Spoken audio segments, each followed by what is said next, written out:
পরীক্ষার দিন সকালে কেউ যদি ডিম খেয়ে যায় তাহলে পরীক্ষা নাকি ডিম পায়। এটা ভুয়া কথা, ডাহা মিথ্যা।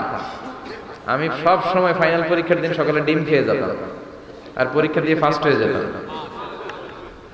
এজন্য ডিম খেয়ে গেলে কেউ ডিম পায় না। আমরা বিশ্বাস করি খাইরিহি ওয়া শাররিহি মিনাল্লাহি, ভালো হোক মন্দ হোক করে কে? যাদের হৃদয়ে আছে আল্লাহর ভয়, তারা কভু পথ ভুলে যায় না। আল্লাহর প্রেম ছাড়া এই দুনিয়ায় কারো কাছে কোনো কিছু চায় না।